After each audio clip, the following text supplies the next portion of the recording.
menutup aurat.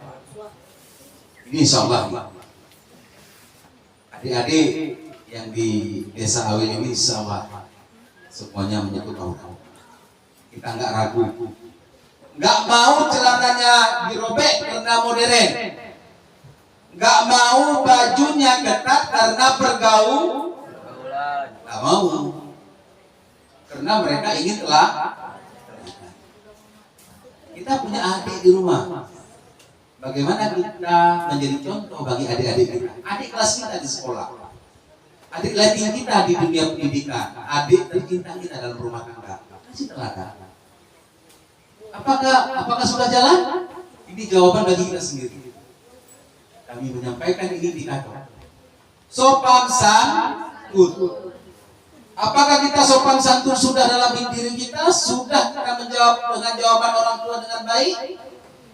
Apakah jawaban guru ketika menasihati sudah kita terima dengan baik? Itu jawabannya sama adik-adik semua. Adik-adik ini adalah generasi Z. Setelah generasi Z, adik-adik ini adalah generasi Alpha. Generasi Z beda dengan generasi Y yang disebut dengan milenial. Mengapa? Pola pikir adik-adik saat ini dengan pola pikirnya Pak Imam dengan Pak Kades dengan kami berbeda. Adik-adik generasi Gen Z. Kalau bahasa gaul ini kan gitu. Pola pikirnya berbeda. Suka yang nonton artis Korea, mau jadi orang Korea. Ketika kita menerima nasihat dari orang tua, dari guru, dari pimpinan, dari ustadz, yakin. Kalau nggak ikhlas, nggak jadi dah barang. Kita begini-begini aja, begini-begini aja nggak bisa berubah. Indikator yang kedua, menasihati sesuai dengan syariat, dengan bahasa yang baik. Kadang-kadang kita biasa di rumah, biasa di sekolah, biasa di tengah masyarakat dengan bahasa yang kasar. Kita nggak bisa lagi menerima bahasa yang baik.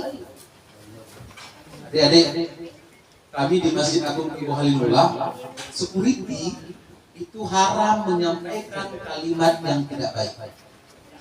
Mic-nya dihidupkan. Suatu cara dalam menyampaikan materi pelajaran dengan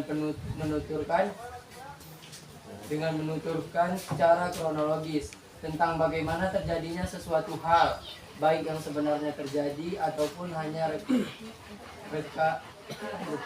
rekaan saja. Lanjut. Dalam pendidikan Islam, cerita yang bersumber dari Al-Quran dan hadis merupakan metode pendidikan yang sangat penting. Alasannya, cerita dalam Al-Quran dan hadis selalu memikat, menyentuh perasaan dan mendidik perasaan keimanan. Oke, terima kasih Bang. Bang Adi namanya. Kita lihat indikatornya. Cerita dalam Al-Quran itu cerita yang baik, kisah yang baik. Minta cerita tentang periode Rasul, nggak tahu dia. Umur berapa Nabi kita menerima kerasulannya? Tahu nggak? Umur berapa Rasul kita meninggal dunia? Tahu nggak?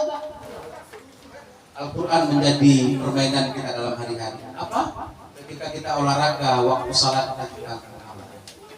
kita tegur orang tua kita, abang kita, saudara kita yang ketika azan masih pukul meja dengan batunya. Kita tegur saudara kita yang masih main catur ketika azan di masjid, yuk kita salat. Mau menyampaikan, tapi dengan bahasa yang baik. Hati-hati, nanti batu dilempar ke kita lalu apa?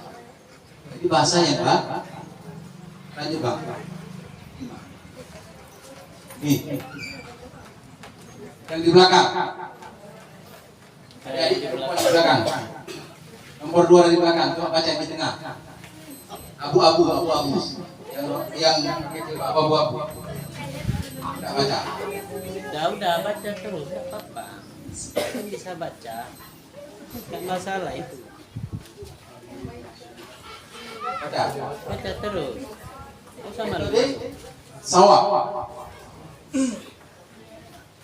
Imam itu di sawah.